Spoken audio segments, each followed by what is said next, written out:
Welcome to the first episode of Local Legends Live, brought to you by Radio Club, where we bring you real stories of real heroes making a difference in our communities. She wasn't supposed to walk into brothel. She wasn't supposed to challenge trafficking networks. She wasn't supposed to receive death threats. She was supposed to stay quiet. But in the mist-covered tea gardens of North Bengal, where the morning smell of damp leaves and labor, one missing girl changed everything. And that's where this story begins.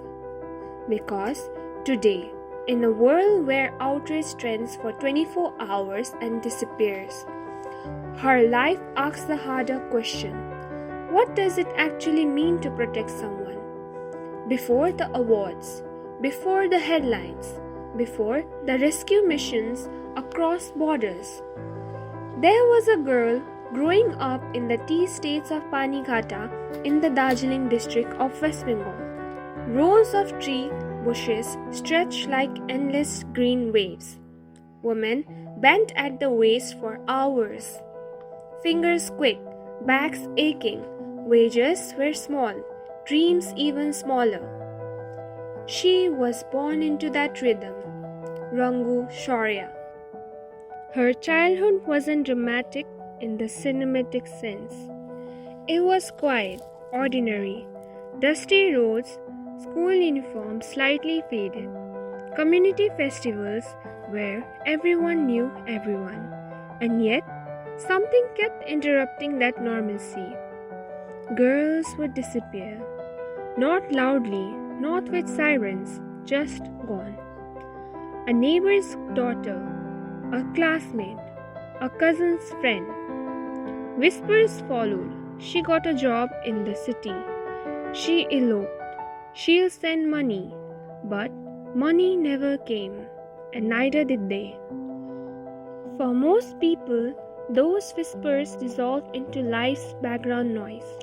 But for Rangu, they didn't. They became questions.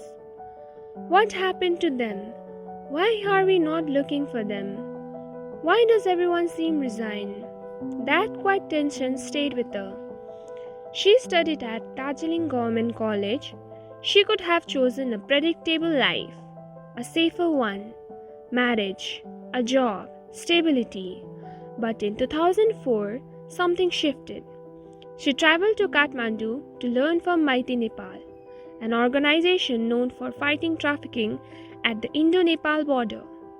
Imagine that moment, a young woman from a tea garden community stepping into the epicenter of a fight most people would avoid even thinking about.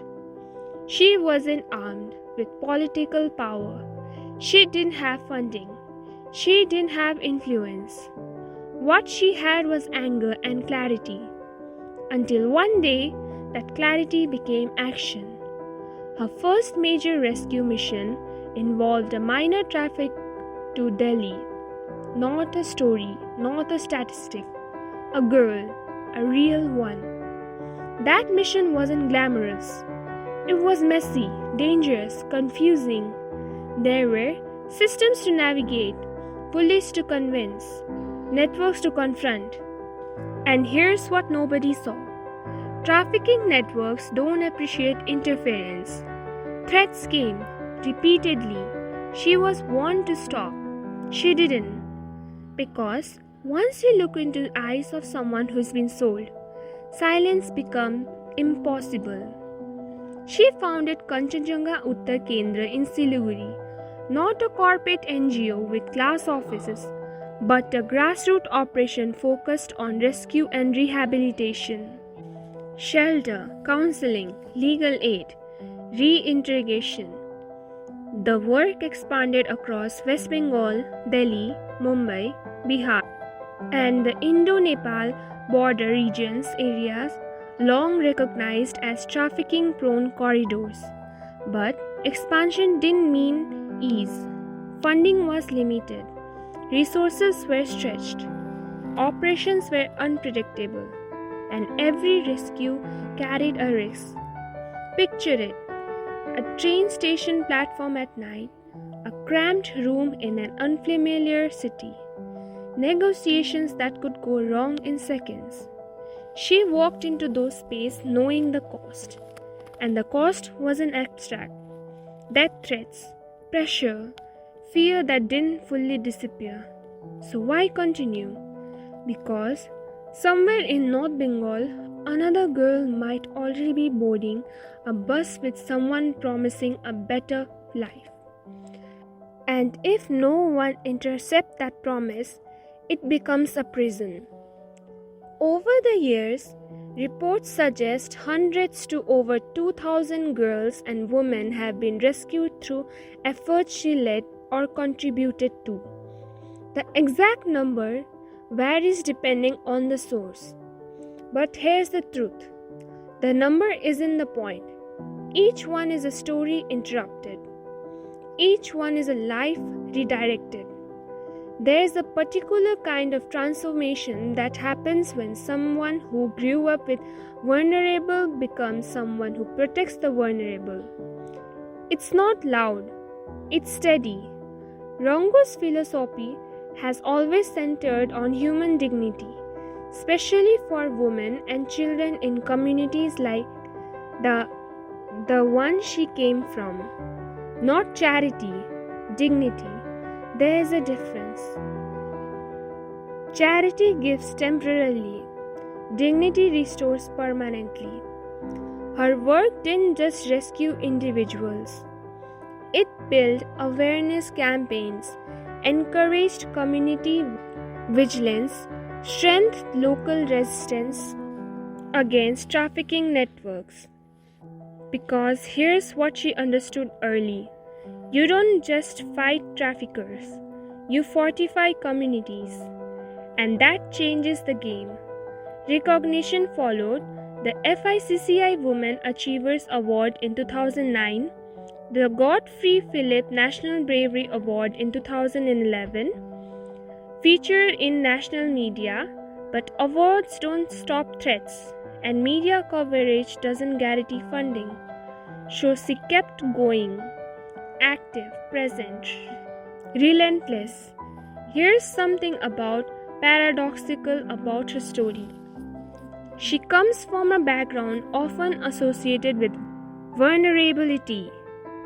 Tea garden workers, limited resource, trafficking-prone regions, and yet she became the interruption, the firewall, the unexpected resistance.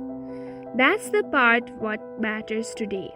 Because in a world obsessed with influence, she built impact without political power. In a system where changes often seem locked behind authority, she started with community, and maybe that's the uncomfortable truth. Systematic change doesn't always begin in parliament. Sometimes it begins in a tea garden. Sometimes it begins when one person refused to normalize disappearance. Remember the whispers. She got a job, she eloped, she'll send money. Today, in parts of North Bengal and along the Indo-Nepal border, those whispers meet something new. Vigilance, awareness, intervention. And somewhere, a girl who might have vanished doesn't. The story comes full circle here. A child in a tea estate noticing disappearance, a woman building a system that interrupts them.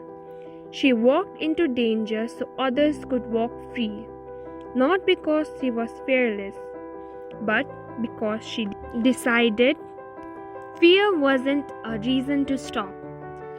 And maybe that's the quiet revolution hiding in her life. Not fame, not recognition, not even rescue member. Just this. One person saw a pattern of silence and refused to let it continue. Thank you for watching, because awareness creates change. See you in the next episode of Local Legends Life. Don't forget to share the story, because every voice matters.